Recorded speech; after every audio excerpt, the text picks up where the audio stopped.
This is a microphone. In my hands, it's a pipe bomb. I have a dream. That's all I need. I'll make it happen with some work and belief.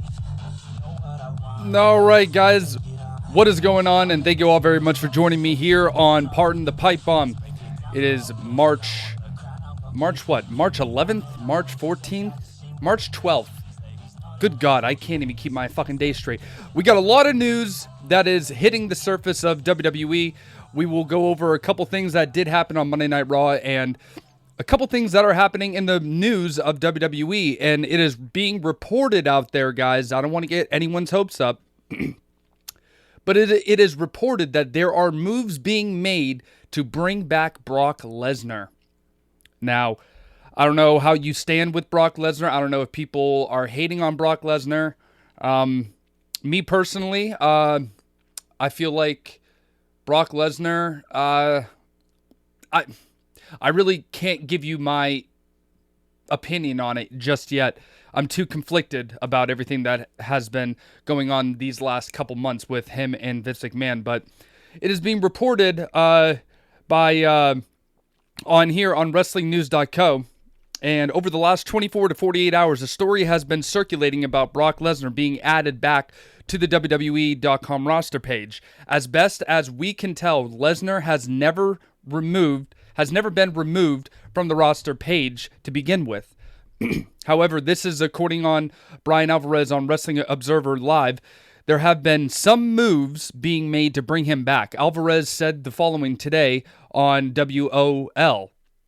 I think that's Wrestling News Observer Live. I'm going to guess if I had to put two and two together here.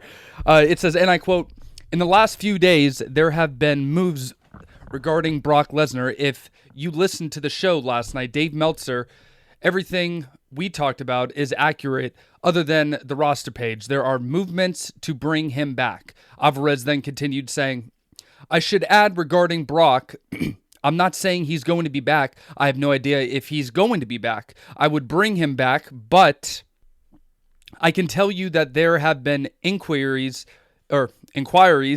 made, and what that means, we will wait and see. It seems like a bad idea to me, put it that way." Lesnar was scheduled to return at Royal Rumble, but was pulled when his name was being mentioned on the Wall Street Journal story about the Vince McMahon sex trafficking scandal. There was talk that Lesnar was going to face Dominic Mysterio at Elimination Chamber and Gunther at WrestleMania, but those plans were scrapped. Lesnar has also been removed from WWE show intros and parts of the 2K video game. So, I guess we could talk about that. Brock Lesnar is no longer going to be a part of WWE, but there also could be moves that WWE might bring him back. Me personally, I think if his name has been cleared, by all means, bring him back. But if his name is still up in the air, I think it's a bad idea. Brock Lesnar has had an up and down career with WWE, UFC, and since everyone is in the umbrella together, you would have to think that UFC, Dana White, would love to have Brock Lesnar back into the company. Or even, what's his name? I'm already forgetting the fucking name. The CEO of TKO. But you would have to think that he would love to have Brock Lesnar back. To be honest, I don't know where this Lesnar rumor even started. But to me, I feel like that there are no plans for Brock Lesnar to return to TV. As long as this investigation is still open, I would not think, in my humble opinion, that Brock Lesnar would return to WWE. I mean, if I'm wrong, then I'll be happy about it. Maybe they did come to a resolution or an agreement of some sort that he did not initiate plans. Who knows? But with Brock Lesnar in talks with coming back to TV or just WWE at all, or TKO, I wouldn't think would not be budging from this. I don't think that as long as the investigation is still ongoing. I don't think that Brock Lesnar is going to be coming back. I don't know why people are running with this story. Maybe they just want to be first with the news, saying that, oh, Brock Lesnar is going to be planning on to return with the company. Who knows? All I'm saying is take everything with a grain of salt when it comes to this whole investigation dealing with Vince McMahon and Brock Lesnar. Nothing is said. The only people that know anything about it are people within TKO. So that's all I'm going to say about that. And including with Vince McMahon here, we have to talk about the interview that Bryan Danielson had. I think, let me find this tweet. Yes, here it is. Bryan Danielson states that when he was part of WWE creative team, Vince McMahon called him one night and said, "What is AEW doing that we're not doing?" And Daniel Bryan, or Bryan Danielson, however that you want to say that, he went back and watched 8 straight weeks of AEW TV within a span of 6 days. And I guess he said along the lines of, there is a whole list of things that they're doing differently. End quote. I don't know what that means, but clearly, if that just, put anything like a damper on anything, it definitely was showing that Vince McMahon was not ahead of the time, or he was not with the times at all when it comes to storytelling or doing anything his own way, and he might have just lost his touch with it. So clearly, Bryan Danielson had something to say to, Vince McMahon. And of course, when we're talking about Vince McMahon, that's not the only news that is coming out on Vince McMahon.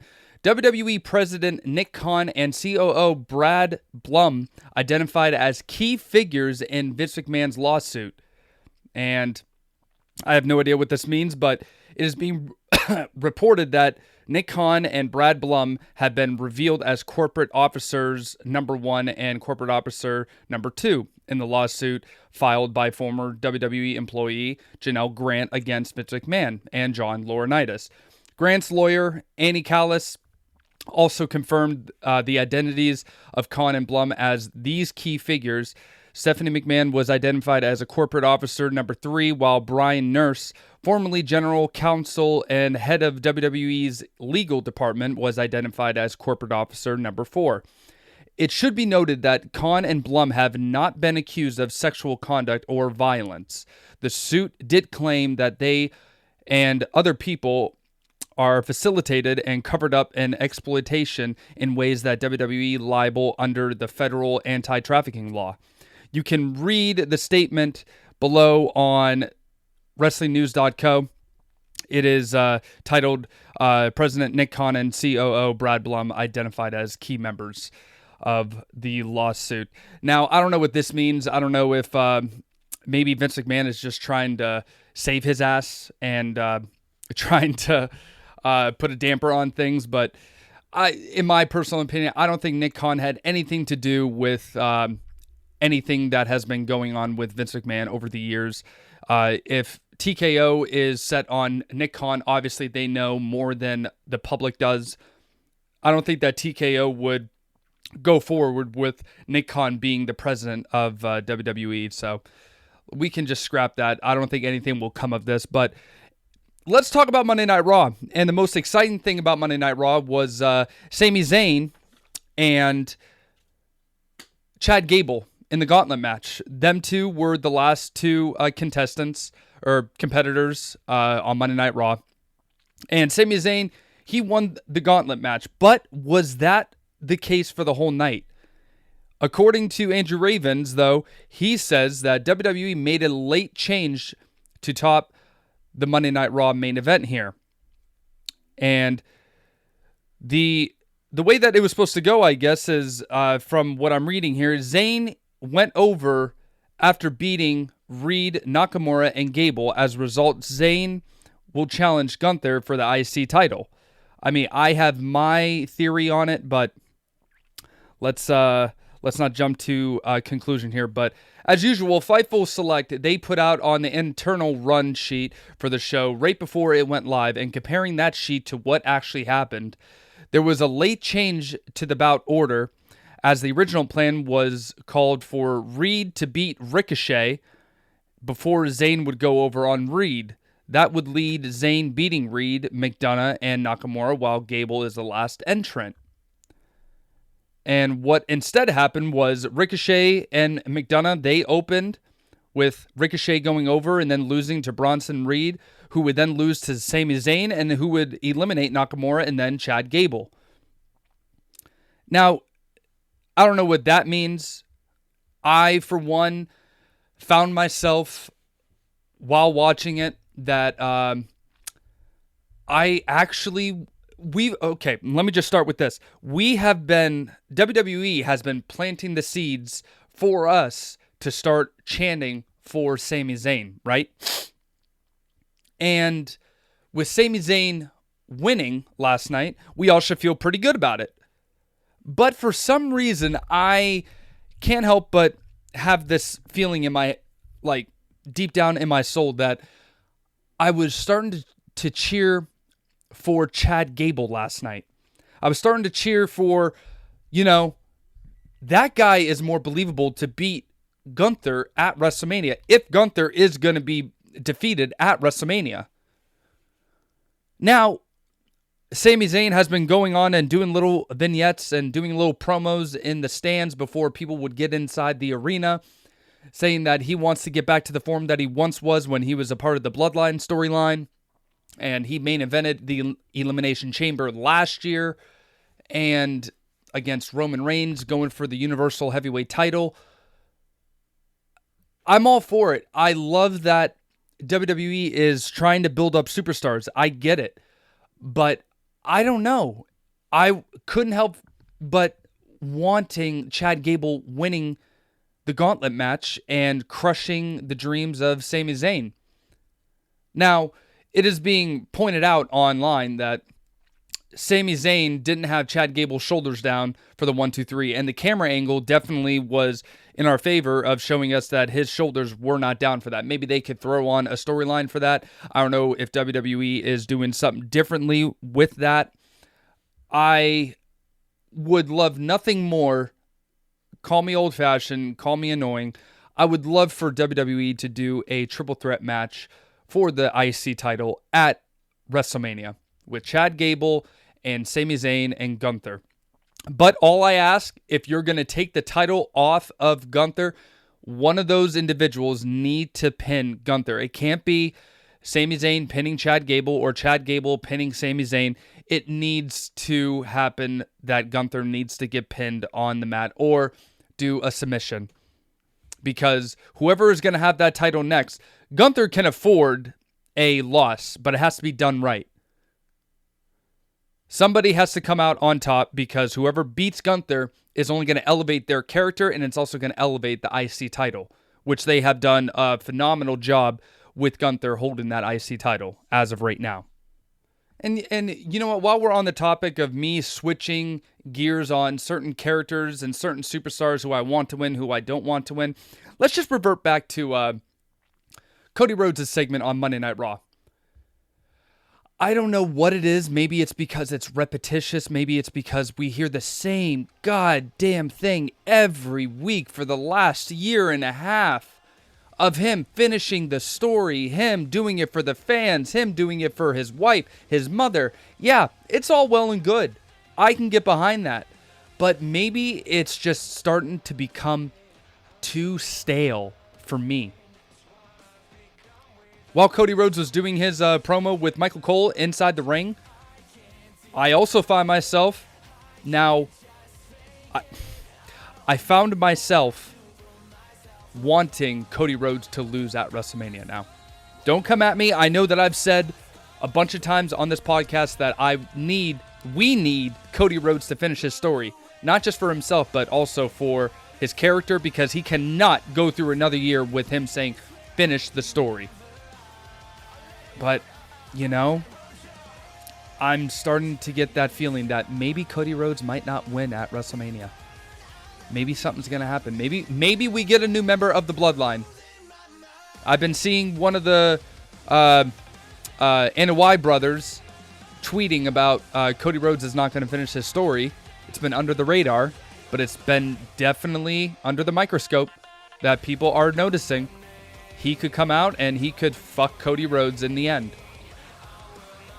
But I'm finding myself starting to get very tired of the Cody Rhodes. And Andrew Baydala, who's on Twitter, very, like a really intelligent guy, he has been on board saying that we should just enjoy the ride of Roman Reigns and his title run and witness greatness because, dude, we might not get another time that somebody is going to break any records that go surpast 1,000 days as champion. Yeah, it gets boring, but you know,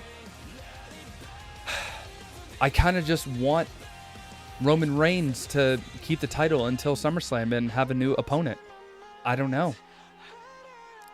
But then you also got to think, then if Cody Rhodes is going to lose against Roman Reigns at WrestleMania, then what's going to be next for Cody Rhodes? The World Heavyweight title, the Intercontinental title, the United States Championship, or him just continuing in the mid-card? No. Cody Rhodes does belong in the main event scene. I mean, you could make that maybe Seth Rollins will turn heel and screw Cody Rhodes in the end. I don't know. Or, like, this is going to be a big-time WrestleMania. I have a lot of things that are going through my head that could happen. I mean, there's different scenarios for everything. But hey, I have no idea what happened, but hey, that's going to do it for me, guys. Thank you all very much for joining me right here on Pardon the Pipe Bomb podcast. If you guys liked what you heard, please give me a negative 5-star review. Or if you guys really want to help out the channel grow, give me a thumbs up or hit that subscribe button. And, you know, to my YouTube friends out there, turn on that notification bell, and that would help out the channel greatly. But until next time, guys, I'll talk to you guys later on the next podcast.